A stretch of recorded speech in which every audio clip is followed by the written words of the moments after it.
Cool. So the first thing I really want to ask, man, is what made you start Kabuki in the first place? Like, what was the thing that drove you to do that? Oh gosh. Well, the gym in particular, or like actually turning it into a larger business, because it was a gym for a long time as a side thing to my normal career, and it was kind of that big scary step of chasing it full time. So, which one do you want to focus on? Man, actually, I would love to start with why you opened a gym on the side while working a full-time job, and then how Okay. that like sparked and what made you take action on building that, because that is a big risk for a lot of people to take. Yeah, so especially when you consider my career, I mean, I was the sought after executive that would come in and do turnarounds for automotive or aerospace manufacturing companies. And like, so one, taking on like a night gig run with the gym was a lot. And then finally walking away from that was a lot. But it was really I have to say, a selfish endeavor to some level, just because I essentially was getting kicked out of commercial gyms. I think they weren't the right environment for me. I wasn't a jerk by any means at all. I've always been like the nicest guy around in the gym, but I wanted to be the best in the world at what I did. I wanted to chase it, and at the time, that was kind of a crazy thing for me to say. I was a state level, guy as far as strength, and but I knew I needed three things. I needed the right equipment, the right methodology. And so I was hauling my stuff into those commercial gyms like every day. I've got the equipment. Okay, I'm learning how to program. But I needed the third thing, which was the right environment, the right culture, the right people surrounding me. And that was the only way I knew that to be at the level I wanted, I needed to create that. And so I think it was around 2003, I shifted from, it was 2005, somewhere in there. I built a home gym in my basement. And next thing you know, there's a bunch of people training in my basement with me, right? They found me on YouTube or wherever, and they're like, "Oh my God, you're in Portland. Let's link up." And the It's next thing awesome. you know, I'm like, "Okay, we've outgrown that. We're in my garage, and I've got like 20 people training in my garage, hauling sleds up and down the street, and pissing off the neighbors." And my wife's like, "This isn't going to work. You need to get a space." So around 2008, 2009, me and my training partner, who was a bigwig in the real estate development arena, Rudy, he was actually just on Bar Bend, I think, yesterday for his at 71 years old. A little tangent here. I think it was a 430-pound squat, a 303 bench, and a 518 deadlift at 71 years old in the D20 Wow, class. So that is drug tested. crazy. So I'll find anyway, that and link that in the show notes for people to listen. That's cool. but we ended up leasing a 4,000 square foot facility, and both of us had really successful careers. We never thought this is going to be our gig, but we wanted the right environment to be successful. And honestly, we just loved coaching people. Like I mean, that's what we did as a career, was leadership, right? Which is, getting people to achieve things they never thought would be possible. And that's what business is about, right? And it's the same thing in the gym. It's the same thing as a coach, right? And so it was just so rewarding for us to be able to go in the evening, train, and we'd have 100 people as members, small place, but just this hardcore place that people would find. No advertising, no nothing. And then we were there for about 3-4 years or something, and we moved into a 9,000 square foot space, and we had that as a gym. And all the time that we were doing this, I would be designing the equipment, because I'm like, nothing's good enough, nothing's right, because that's my background. I've got 2 engineering degrees, and I worked in manufacturing, ran engineering teams for almost 2 decades, and it's just like I'm a perfectionist. I'm like, it's just not right, and so we filled the place with all my own stuff. We'd buy some equipment, I'd modify it, I'd build it from scratch. Like, it's not good enough. And we'd always joke and say, we should bring this to market. And then a couple years would go by, and that product would be on the market. And we're like, God, we should have done that. So that went on until 2005 or 2015. And so in 2015, I was at this point in my life that I was evaluating a lot of things, and I kind of dive into this book. But I had a really crazy life, and just showing that I could be stable and successful was like this big piece for me. Have a house with a white picket fence, which I did. A successful job, a wife, and a couple kids, and I'm like, I've made the American dream, but I wasn't happy. Like I could never find happiness. I kept changing, new company to turn around, new this challenge, new. I'm like, I couldn't find my happy spot. And so I started on this, journey of self-reflection and realized that I was doing all those things because that's what I thought I was expected to do. And I really realized that, I believe I have a gift to help people.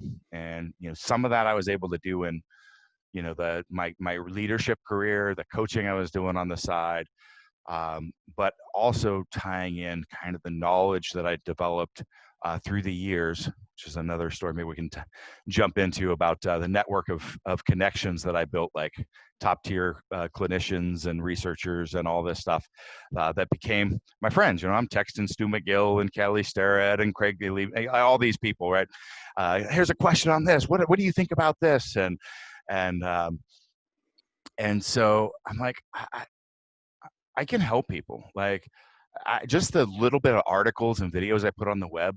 Like, there's people like, message me, "Oh my God, you changed my life. You got me out of pain. And I'm like, this is just with some words, like in my spare time." And so at that point, my kids were getting a little older. I knew they were going to be getting in sports, and I'm like, this is a scary move.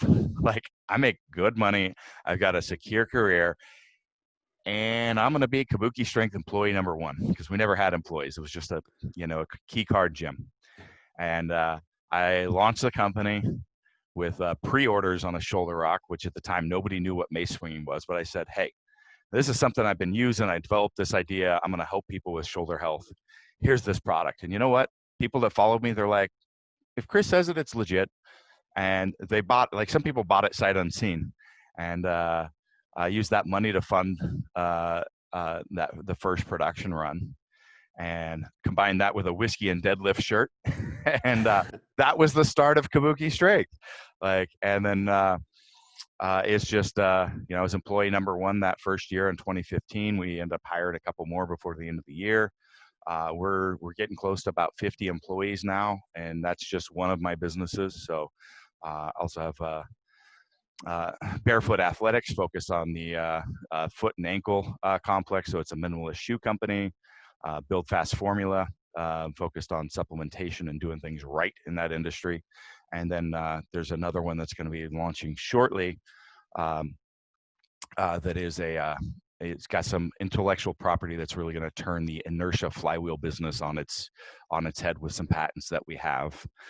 So Kratos is that company, and it's going to be launching before the end of the year, which will freak out some people, all the existing players in that market. So that's the first anybody's going to hear about is on your podcast. I love it, man. You got a lot going on. That's awesome. As an entrepreneur, and a young one, I'm 28. It's super inspiring. Man, you got so much ahead of you, man. Yeah, well, I didn't get started. You think about this. I didn't get started till I was 38. Oh wow. Yeah. So I got into a gym, started training people at 18. I got a mentor, went into a functional I just interned, worked for free, and I was like in this underground gym at 18 years old. So I got an early start, but we're at a part in the company now where there's 11 of us. We have coaches almost in every continent. We're expanding, and now the wheels are starting to turn of like, what's next? Like, what can I create next? But like, hearing your story is super inspiring for me personally. That's great to hear. Yeah. And it's, what makes an entrepreneur is there's a lot of things, but being able to sit back and really have some intuition about where the future's heading and being that future. Like the stuff that I brought, like it was funny. I posted a little video of me doing an ab rollout yesterday, and somebody's like, man, I remember your old videos on YouTube on breathing and bracing. And I'm like, you know what? When I put those videos out, people had no idea what I was talking about. That was literally not a discussion in the strength training industry. And now it's ubiquitous. Yeah. Like everybody talks about it all the time. Most people get it wrong because they just don't have an understanding of the eccentric loading of that cavity. But those discussions weren't even having. It was all arch your back, squeeze your glutes. Like that was how you set up for a big lift. And it's just crazy, like those conversations. And again, the tools, mace swinging is now a thing. There's mace swinging gurus. There's lots of companies making them. I'm like, well, where do you think the popularity came from? I know I'm sounding like I'm tooting my own horn. I am, but it's being able to, identify those things and bring those ahead of the curve to the market, just like specialty barbells. They were just like some extra add-on that people did.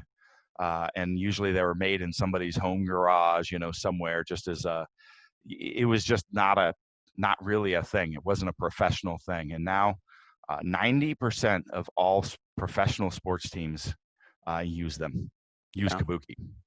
That's wild. Them. So it's like Major League Baseball. 3 teams don't use our products right now. That's it.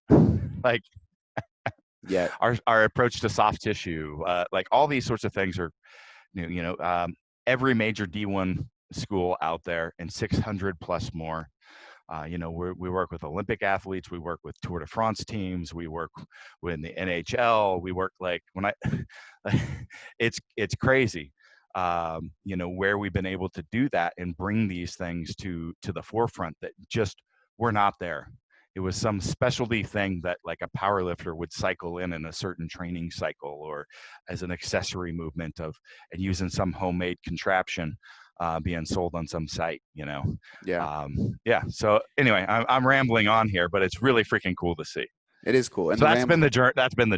the rambling's good. It paints a good picture. And I think that the thing that I find so valuable and interesting about the way you create specialty bars is sometimes when you see specialty bars, it's kind of just like a cool bar. Like it's just like, oh, it's just cool. Or it's a just different way to lift or a different way to hold it.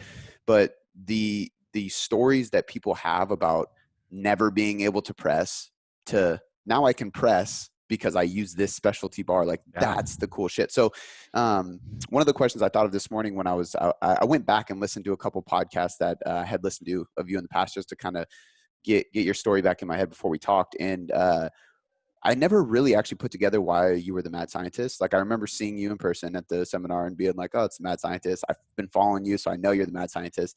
And when I started hearing about your engineering background and then you taking that into the barbell, I was like, is that what created that nickname, the mad scientist? Is like you're taking this engineer mind and bringing it to the strength space? Yeah. And so when I first started doing that, I showed up down in Vegas when I launched Kabuki Strength with the shoulder rock to work. Actually, I was working on stand efforting with some back pain and doing Eric Spoto's rehab for his shoulder so he could set the all-time world record on the bench press. And Stan, he shows up and he's like filming a video and he's like, here's the mad scientist, Chris Duffin. And I'm like, wow, that's really fitting. So he gave me that moniker. But yeah, it's this. Just refer to whiskey and deadlifts. Like it is actually a thing. It works. A small dosed amount of alcohol timed at the right time can actually be a performance enhancer for a number of reasons. As a whole, it's really negative for overall your physical health or hormones and all that other stuff. But anyway, it's these crazy, but they actually work. They actually make sense. They actually, it's just this different perspective. So like I said, a specialty bar, people think of it as like this other piece that you could kind of use in versus like something that can become a cornerstone and actually improve biomechanics, because not everybody is built to be able to do the lifts that we do. We've got different limb links, we've got different torso, like all these sorts of things, these mechanics come in. Everybody loves to laugh at some NBA players and things that their squat looks like shit, like ha ha ha. Well, that person with those levers can never do a barbell back squat without compromising in some manner. Like you go try to coach it. It's not going to happen, but we can actually change those mechanics. So the way I look at things, and this is what separates Kabuki Strength, is we don't look at things in the market perspective, because everything we do, as you'll notice, has been new to the market. So how do you do market analysis? It's not like, oh, those are selling, let's make those. It's looking at the principles around human movement. looking at that space in the gym and going, what are the gaps with how we know that we should move and load? And we end up creating these tools that are very simple. The Cadillac bar you just mentioned, like, okay, so people that can't bench, like can't take an empty bar to their chest, their first time putting their hands pretty consistently, will be able to, hit 2 plates for reps if they've been a prior with no pain to a 3-inch deeper grade of motion. Why is that? Okay. And there's some simple physics that actually make sense in how we do that. It looks like a Swiss bar or a football bar, as you would. It's a neutral grip bar where the handles are offset 90 degrees to where a bar normally would, which improves the shoulder mechanics as far as internal versus external rotation. But it has the same physics as what a teeter-totter does, okay? The handle is at 90 degrees to the center of mass and center of rotation. And what that means is it's just like a teeter-totter. You walk into a playground, one side's always going to be sitting on the ground. It can never actually perfectly balance. There is a perfect balance point, there is, but it's infinite imperfect to find it. So what that means, you can't actually ever find it. And so now we're throwing load on your wrist, creating this unstable environment. And all we've got to do is treat it like a swing. We walk into a playground, a swing is sitting dead center. Why is that? Center of mass, where you're sitting, is below center of rotation, where the chains are attached to the bar. It will automatically find center. So we lower the weight below that area. We angle the handles to get a really nice internal to external rotational balance, leaving just a little bit of room still to cue external rotation so you can get engagement of the lat and control of the shoulder. Well, guess what? That position actually changes the wider that your hands go or the narrower your hands go. So every one of our hand positions is a little bit different. It might be 2.5, 3 degrees, but it matches the arc of the shoulder. Really simple stuff. You put it all together and you put it in someone's hands, and all of a sudden you've stacked every joint leading into that shoulder. You've added a balance at a point where it was taken away by a prior bar, and it just changes the dynamics. It tells the body, hey, it's safe to play in this range of motion. We get different neurological inputs, and boom, all of a sudden, it's crazy. When you see it happen in person, it's crazy.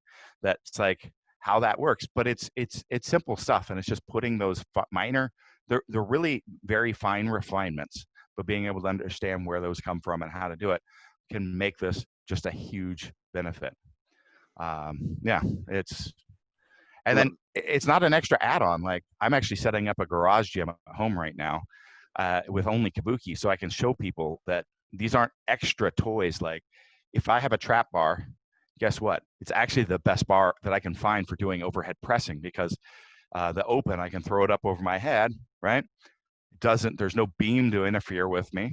Mm-hmm. If you're doing curls, like it's open, it goes around the body. Single leg work, lunges, rear leg elevated split squats, all those sorts of things. Boom. If you check out our bar, it's got a little bit more in design coolness than that, like the loading features and other stuff. Mm-hmm. But we've incorporated the same concept. Nobody else seems to get these really basics. You notice when people use trap bars, they always grab the high handle position. It's not just because it's higher. What is it? Center of mass is below center of rotation in your hands. What happens when you pick up the frame right there at the same? It's like it's diving forward on you. It's pitching back, especially if you're doing like any sort of single leg work or a carry. It's always, you're fighting this instability. You have instability in the hand. So our low handle position is actually offset by 3/8 of an inch. Not much, just enough, but it makes a world of difference in feel. So the range of motion is essentially the same, but now all of a sudden we've taken out some of that instability. And not all instability is bad, but you have to understand where and how you want to implement it. Okay. So anyway, there I go again. I love it. Pull me in a little bit sometimes, Cody. Yeah, no, it's good. It's good because I think that, I always tell guests, I'm like, if a rant's coming, just let it go, because that's usually where all the gold comes out. And the trap bar was actually the first product of your guys' that I used. And that's when I was like, okay, this is different. And the funny thing is I've used other companies' trap bars that tried to mimic what you guys have I know done, it's which is funny because from a person who doesn't understand a lot of what you're saying, they would look online and just be like, oh, well, this is cheaper. Let me, like, that's the only difference, you know? But when you put it in your hands, it's a completely it's different when it's thing. in your hands. Yeah. It That's when is. that's when you know it. Like, Yeah. you know, like you can feel it. Your body feels it. And that's why we work with all these sports teams. Like, show up, put it in their hands, and they're like, yeah, that I need that. I need Yeah. that for my athletes, right? Yeah. Because that's once people have experienced that, it's a done deal. So how important do you think, I always ask people that are like really like kind of a corny line, but in the trenches, so to speak, this question, because, you know, I posted something on Instagram the other day it was 17 things to consider in your programming before volume and intensity. And it was just an example of something you were saying earlier, thought of a trigger in mind. I worked with this guy in person that was like 7 feet tall, and it just completely threw me for a loop because I was a young trainer and I was like, nothing works the same with this massive man. And you were talking about mechanics and movement and all these things. It's like, those things should be like paramount. But if you look at a lot of research, everything is just centered around volume and intensity. And a lot of, especially the bodybuilding space, but a lot of the industry talks so heavily about that. And I find it's these people who, like you said, you know, all these researchers, you understand the science, but you also have so much real world experience. And that's actually what probably makes you so great at not only creating bars, but at being an athlete and being a coach. Would you agree with that? I would. It's that mix of stuff. You've got to have it's not one or the other. It's not one's better than the other. But you need both. And I've always been a big believer of, you need to walk the walk of what you do, what you teach, what you research, all those sorts of things. You've got to have that experience to just know, like, Mm-hmm. what does that really, when I'm doing some research and it's showing, hey, this variable, when I adjust this is the result I get. What's that actually feel like? You got to know that too, especially as a coach. Mm-hmm. What does this feel like? Yeah. And so, and here's the thing, like, you learn so rapidly when you actually put yourself on the edge. So those big feats of strength, I was doing them to raise money for charity. Yeah. I was doing them for self-exploration to see what I was capable of and put some challenge in front of me. But it's also my mini lab, like, because when you test things, when you're on that line of like what's capable and not, and you're like just you're ready to fall apart, you're right there. Those minor subtle changes that might take you 6 months or a year of like having in your training, your diet, or your recovery routine to really know whether it works or not, you may find out in weeks, days, hours, when you're in those spots. And so, when you're squatting to 800 pounds every day and you need to recover for tomorrow, you're gonna find out really fast Yeah. whether what you're doing is going to work or not, or the train's just going to come at you and go right over you. Yeah. And so that's the ultimate playground of like putting the research and thoughts to practice in the trenches, and really getting that experience, and doing that has really accelerated that for me. And it's definitely not something I recommend at that level. Like, for I was doing that because I could perform it. Like, I don't want people to actually push. There's a lot of dangers that come around with walking that fine line. Mm-hmm. Okay, and Yeah.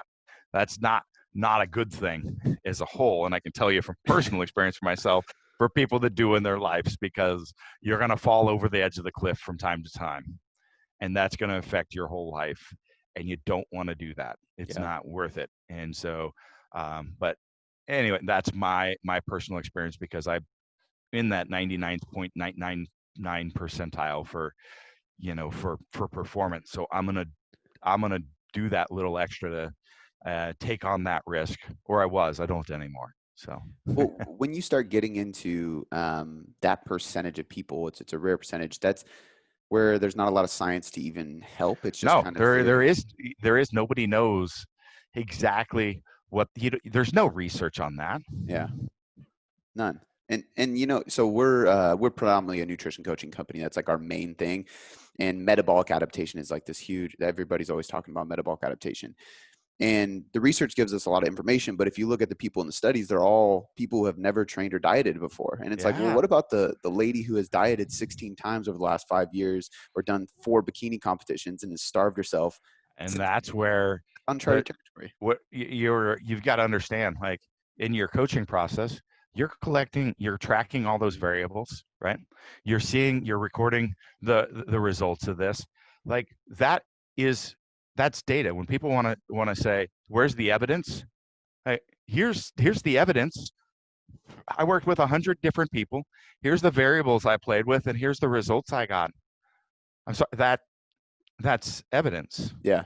Like, I'm sorry, like evidence doesn't necessarily mean where's the research paper that's 15 years behind, by the way. Because it takes forever. So that's where we've got to take that, when we're talking evidence-based coaching, we've also got to take those other pieces into consideration without a doubt. Yeah, I think we have a chief science officer on our team, and it's been really cool because he has all this research experience that he's bringing in, and I'm constantly bringing in anecdotal experience as well. And I think it is that collaboration, which really segues into the next thing I wanted to talk to you about, which is the 1,000-pound squat and deadlift, which I'm pretty sure you're the only person who has done that. And that's a perfect example of where, like, training for that, there's no scientific program or research to show you what you should do for that. It's really like, let's fucking do it and see how we get there. Yeah. I mean, a lot of it was, following a lot of the, scientific principles of training. Yep. When we look at, how the body functions, we're basically looking at the same principles again, as far as, how we manage and control the spine, what's going on in the foot complex, and like managing those variables when things are falling out, driving back to it. But yeah, I'm the only person that's both squatted and deadlifted 1,000 pounds, and I did both of them for reps. So just to throw the mark up there, I'm pretty sure Thor could have done that when he was strong, if he trained specifically for the squat like I had. He did do the deadlift for reps, and he was, I think, getting close on the squat, and if he'd focused on it, he would have done it. But now he's losing weight and focusing on other things, so it's going to be a while before anybody else does it. So well, and it's what made you want to do that? Because a lot of times, and I'm not as experienced in the powerlifting world as you are, but usually people kind of have their lift where they're really good, and sometimes you can have like a squat and deadlift, or a squat or deadlift and the bench, but it's from leverages and biomechanics. Not everybody's great at doing both, right? No, So like, that's exactly why I chose to do it, because when I did a big deadlift, people would go, "Oh, you're built for deadlifting. You're this, that." I'm like, "Yeah, I'm 5'11", well, 5'10 and a half, perfectly average wingspan to height ratio. Like, everything is perfectly normal, but like somehow, like, you're built to deadlift." I'm like, no, what you're seeing is good, clean movement. So it looks like it's not as much work, because it isn't, because I focus on learning to lift good. And then if you do a big squat, it's like, it's the same thing. So I'm like, I'm going to do both. And, the basis of what we teach is the number one priority within the body is being able to manage and control spinal mechanics. It has the largest, we say that based on it having the largest global impact. Okay. I can't focus on what the shoulder's doing for range of motion and other stuff if I don't control what the spine's doing, right? It changes completely. Everything, there's so many things. So, and what demonstrates that more than both the squat and the deadlift? So again, walking the walk, putting the stuff that we teach into place, and in that, ultimate exposure experience. And it took me 4 years. Well, I think 5 years because I trained for the deadlift for a year, and then spent a few years doing exhibition, and then fully focused on just the squat for another year before doing that one. So it was a number of years and that's on top of 30 years of training almost prior to that. I started training in 1988. So, and how, just a frame of reference. What was your weight? I wasn't, what's that? What was your weight? Because I know you mentioned Thor, and Thor's like 400 pounds or some shit. Yeah, when he was 440 pounds when he did the deadlift. I think actually bigger. He might have been closer to 460. He was normally competing at 440. Anyway, so yeah, the only of the 6 people that have deadlifted 1,000 pounds, 5 of them are 380 plus pounds. Of all the people that have squatted 1,000 pounds, yeah, all are substantially, again, way heavier than me by like 100 pounds or so. So when I did the deadlift, I was 262 that morning. And when I did the squat, I think I was I was in the low 280s as well. So I bulked up. Like like I just want to get it done, like whatever it takes. So that's as fat as I could get. I kept trying. Maybe I needed some nutrition coaching in the bad way. It was all about just caloric dense foods at that point. Yeah. And force feeding, and I hit 285 at my peak. Yeah. So that is wild, man. It's extremely impressive. And one thing I really want to, because I have to talk to you about your book today, but I think this kind of ties into it. I said that's unheard of to do both, and you were like, that's exactly why I wanted to do it. And something I've heard you talk about with your book was kind of teaching people that lesson, right? Like strength applies resistance, and overcoming resistance is really what allows us to continually grow as human beings. So I'd love to get your take on that, and then just kind of a insight into your book. And then I have a couple questions around the book that we can dive into. So yeah, I mean, this is the human condition as a whole, right? We are built to adapt to stress. So that means you go into the gym, right? You lift weights, and you become more resilient for the next time that happens, and you're going to be a stronger, better version of yourself. If you break your arm and put it in a cast, the process of atrophy starts, this degradation, right? And so the same thing applies to all aspects of life, be it not just physical, but mental, emotional, all these sorts of things. But you got to manage it. If I go do daily doubles of CrossFit workouts for 7 days a week, I'm not going to adapt to that. It's going to be on my capacity to recover from. And so I'm going to be on a downward spiral. So stress isn't always good, but we need to have it in our lives. If you don't, that process of atrophy starts. Okay. It's simple fact. So it's not just growing, it's living as a whole. Like, we as human beings try to seek and find comfort, and you'll find that is actually not what we need. You need that at times, but that is not what we need. And so understanding that, those challenges and things that come at you in life, it's not necessarily a bad thing. It's an opportunity for you to become a stronger and better version of yourself, to develop resilience. Okay. And if they're not coming, you probably need to step up and go seek some out. And that's kind of a lot of what the book is about. And so it's a book. It's my life story mixed with philosophy and lessons, and really not giving you any answers on things, but really driving you on the process of introspection and finding the right questions to ask yourself, to really understand what you want out of life, how you approach it, and as well as understanding that if you've been through rough stuff, it's not who you are. You're not. I'm the guy with a broken back. I'm the guy with I'm the way I am because I had alcoholic parents. I am this. Like, defining yourself by the environmental things or things that have happened to you is not who you are. You're defined by your actions and responses to those things. That's what you have control of. So I use my life story as an example for that. So it makes a great motivational read at the same time. So I grew up homeless in the mountains in Northern California.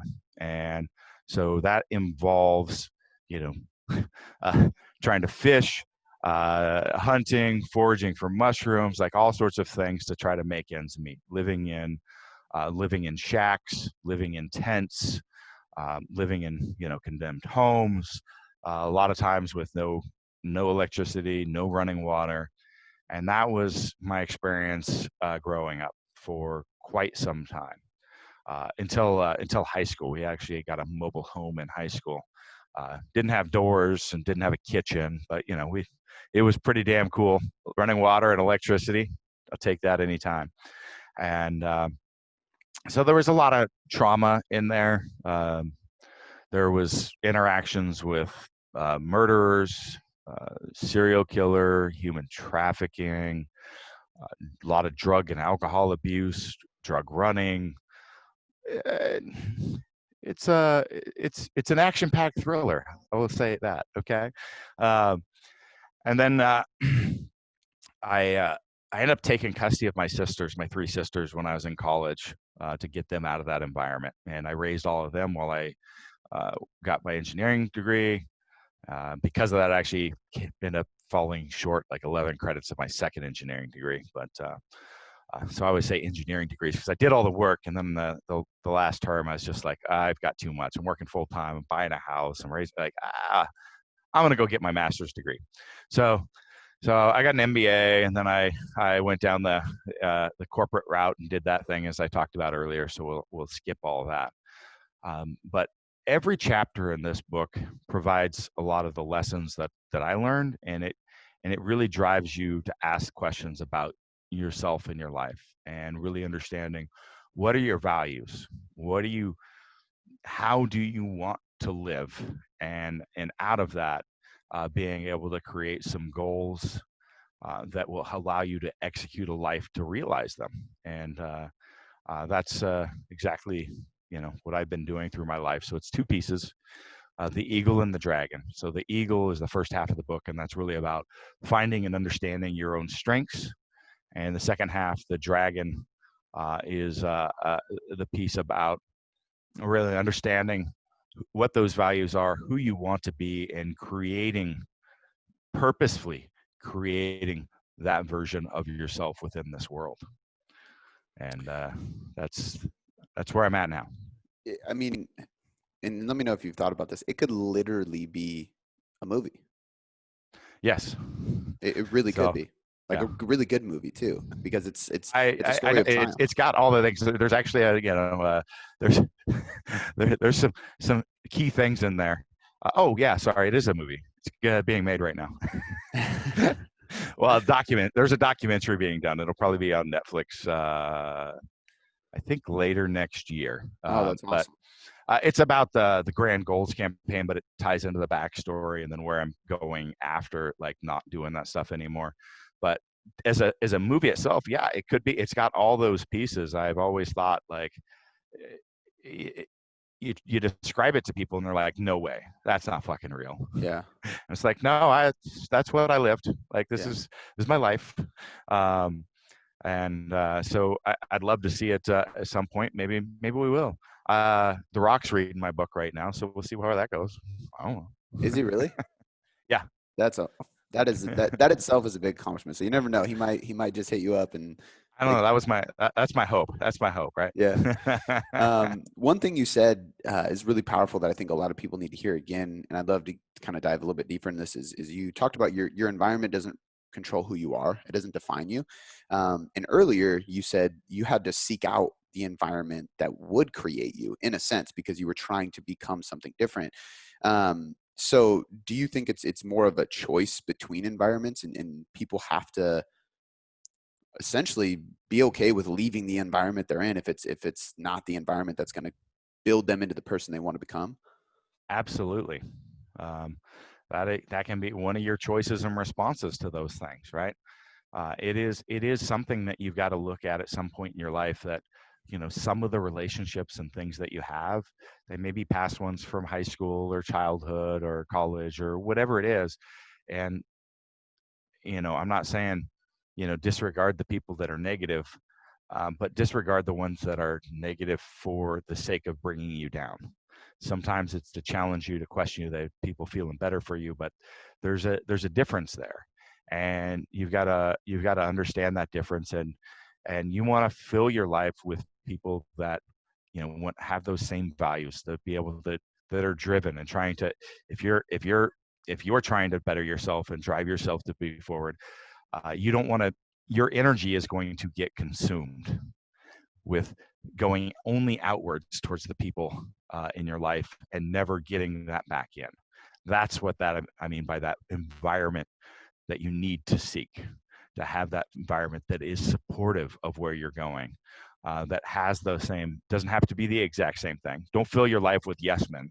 I can point out many failures of that in our industry.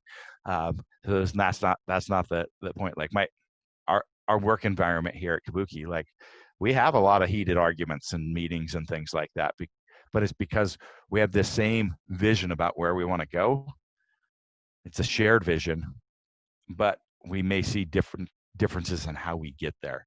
And because we care so much, that's where it comes from. And that beauty can come out of it. So don't fill your life, finding the right environment isn't finding people that are just going to say yes and be positive about everything that you do. They may call you to the plate. Okay. That's okay. But what we want is, we don't want those energy drains in our life. Okay. Yeah. That's not going to be a positive thing. And that's a choice to find and create that environment, because it doesn't just happen by chance that everybody, is going to be that way in your life.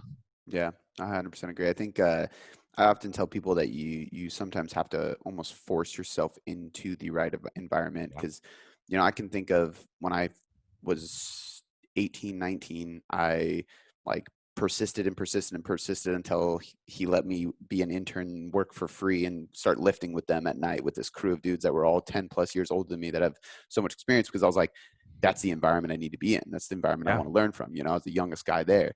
And that's happened. I flew out to Vegas for an event and just kept pestering the dude to get dinner with me until I ended up working with him. He became a mentor, and then we ended up building a business together. Like, it was this like cool thing, but it was because I literally forced myself into another state. But at the same time as you were doing that, you were showing them how much you value what they're doing, which is actually giving them something back. So when you're trying to build relationships, within the industry, I mean, the relationships are the key driver to everything.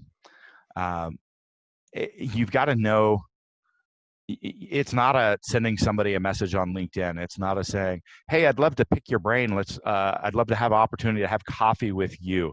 Well, how many people are going to say that same thing for those people that are leaders, right? And so how do you bring them value first? Okay. And that can be a hard thing to do. So for me, like, I use the fact of, hey, I'm a recognized strength athlete. And if I'm coming to you and I want to follow your techniques and just, I'm going to talk about this, and that's going to give you validation. I don't have to say that stuff outright, right? But like, if I'm showing up to your seminars and I'm preaching your stuff, like, it's going to pull you out of the person that gets criticized as, it's only research, that doesn't really work in the real world, to they can go, oh, look at this guy, look right there. Okay. But finding those pieces where you can add value. And sometimes it's simple as that, is really, people all the time hit me up. Oh, I want to do this. If you're ever in my town, I'd love for you to come visit me and let's have coffee. Okay. No, but the person that shows up here, flies from somewhere else in the world or the States and hangs out for a week, I'm going to end up signing some time sometime during that week to go spend a little time with them. Because, maybe they're doing some consults with our coaches or stuff in the interim, doing some training at the gym, but they've invested in us in some manner. But the person says, I really love, I'm like, well, have you ever signed up and gone to one of our seminars? Have you participated in our coaching? Have you, like, any of these things? No. And so invest in the person that you want to develop a relationship. And there's a lot of different ways to do that. So invest in them and figure out how you can add value to them. Okay. And that's the way that you're going to do that. And you were very like, how many people were doing that? You were really walking that walk and showing them, like, I value you. Yeah. And the first response is going to be no. And the second response is going to be no. And the third response is going to be no. Right? Yeah. Yeah.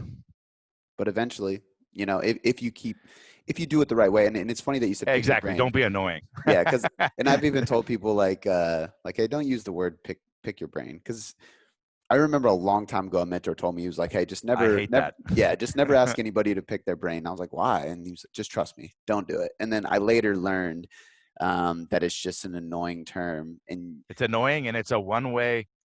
It's a one-way value stream. Yep, exactly. Right up front. Yep. I got nothing for you. I just want to take. I Yeah. want to take your energy. I want to take your time. Yep. And you know what? Like and this is like selfishly, that's one of the reasons why I love this podcast, because it's like, you know, it's grown and we get a ton of downloads now. So now I can say like, hey, like I have this platform for you to share your story and to push your products. Like I want like to give you this opportunity, Yep. and I just want to hear your story. I want you to just pour that into me, because I grow so much from the conversations I get to have. I mean, shit, I used to pay for consultations like this all the time. So the fact that I can do it as part of my career now is, I'm just so grateful for it. It's so cool. Yeah, I know.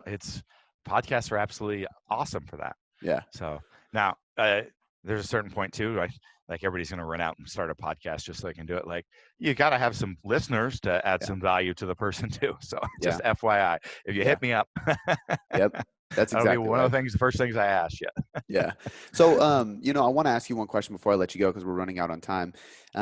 It's I wanted to ask you earlier, but we just kept kind of going down the path, which is fine because it was a great conversation. But you talked about all these names that you kind of connected with in the beginning, and you just got done talking about building relationships in industry and how important that is. And I couldn't agree more.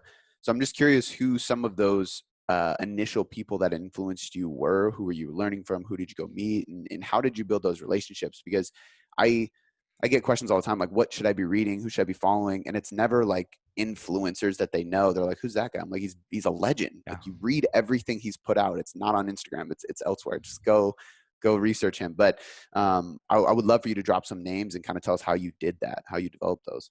Yeah. So the first one, really good connection, was Dr. Philip Snell. So he is in the Northwest here. He's one that sets up a lot of conferences on particular the education that I love.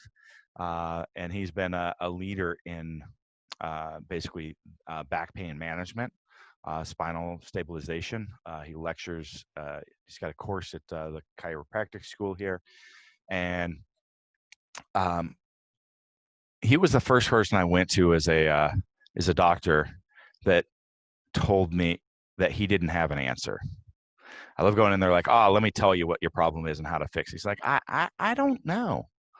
He's like, I have some ideas, but you're a person outside of the norm of what anybody deals with. So I don't want to say that it's going to work. Yeah. And then he also went to show me the first thing is he's going to show me an overhead RNT squat. And I'm like laughing in my brain. I'm like, oh, this is going to be funny. Doc showing me how to squat. And then he executed a perfect squat. And I'm like, okay, you caught my attention. I don't see that very often with a physician. Yeah. Like, that was perfect. And I'm like, so I'm going to listen to what you have to say and let's do some research. And he ended up doing a lot of kind of some of the initial introductions for me. So he's got a website, fixyourownback.com, my rehab exercise or exercises, I'm not sure which one.com. And he's now on site and working on developing our clinical platform here at Kabuki Strength. So, he introduced me to Dr. Craig Liebenson in LA. So Craig is, I don't know, his book is lying around here, Spinal Rehabilitation. He brought the Prague School of Medicine DNS philosophy, dynamic neuromuscular stabilization, to the United States. And he's been a key kind of industry person in leading a lot of change around movement and thoughts around clinical integration with actual sports performance. So he is both these guys are on our advisory board. You can guess that. Snell introduced me to Dr. Stuart McGill. Now I lecture with all these people, but Stuart McGill is the leading spine biomechanist in the world, and a good friend. And Dr. Charlie Weingroff has been an influence out of New York.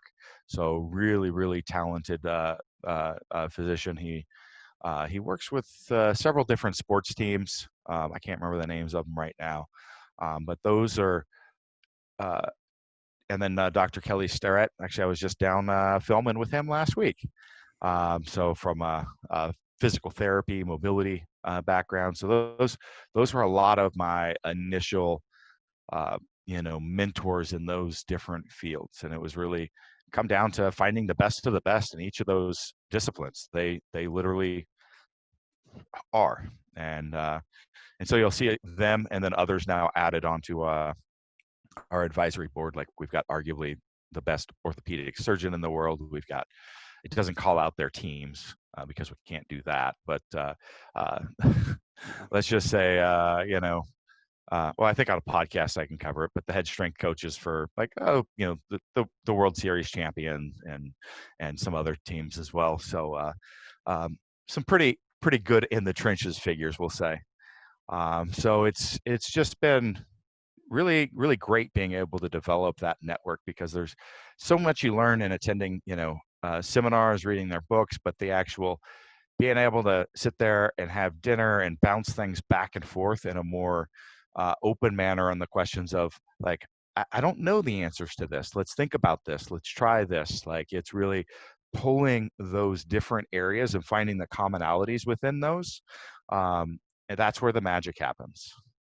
Yeah, 100%. I think it's funny. I often tell like new strength coaches or trainers that ask, like, what do I do to get started in pre-COVID? It's like, go to as many seminars as you can in person, because it's way different than a webinar. It's so much different. Intern for somebody, and you have no ability to build a relationship, right? Exactly. Yeah. And you don't get the connection after the event's done or at dinner later on, even if you're doing dinner with the attendees. Like, I know I've had meals and conversations with attendees at seminars years ago that they ended up being some pretty big names and pretty cool people that now I'm friends with. And it's like, you have to go to those, especially as soon as COVID's done and people start doing it again. I can't encourage people enough. Go to these seminars as much as you can. Like, it's just so helpful. That's what I did. I mean, and that's where I said, I was a figure. I didn't ask for discounts. I didn't ask for nothing. I signed up like everybody else and showed up. Yep. And the relationship developed on its own based on those pieces. So. Yeah. And you know what? I can even think of the event I went to at your place. Paul's a good example, and even Christian. I've known of them for years. I've interacted with them online for years, but it wasn't until I went to like 4 events with Christian in a row that he was kind of finally like, oh, okay. Hey, Cody, like, I know who you are. And then Paul, now I'm on a closer basis too, because he was like, oh, I see you pop up all the time. It's good to put a face. And we hung out and connected. And like, commenting on their Instagram posts is one thing, but show up and invest in them. And that's really how you develop a relationship, and do it because you want to learn from them, not just because you want to be friends. Absolutely. It has to be authentic. All those pieces.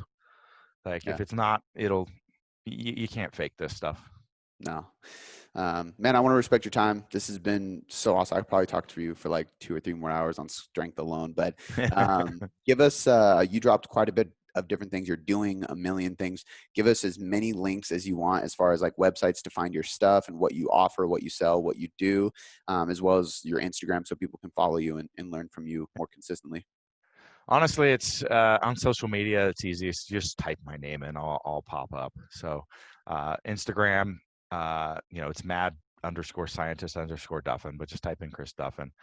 I don't really interact on Facebook. I do interact on LinkedIn. I do have Facebook accounts, but so LinkedIn and Instagram are the 2 platforms where I actually interact at. KabukiStrength.com, BarefootAthletics.com. Might be changing, I think, Barefoot Shoes as well. That's with a EAR, bear. Build Fast Formula. And then the new one will be KratosFly.fitness. But you can find links to all those as well on my personal page, which is chrisduffin.com or christopherduffin.com. Either one of those will work. Pop in there. And I'll have links to all those. And it has links to my book as well, which you can find on pretty much any platform. It's on audio as well.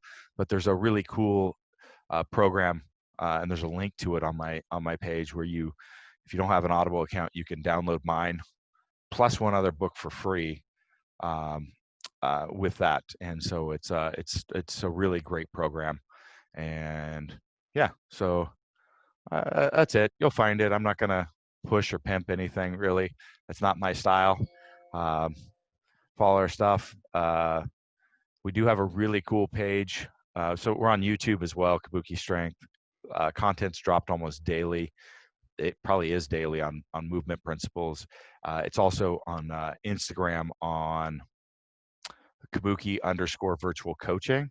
So there's daily content drop there as well by our team. So we've got a in-house recording studio, and they're working on stuff all the time based on these principles we talked about. Love it, man. If I'll push it for you, I think everybody who is a coach listening, or just somebody who's serious about training, which is 100% of the people who listen to this podcast, definitely go check out the videos because there's so much value in there, and grab a barbell because I promise you, you will not regret it.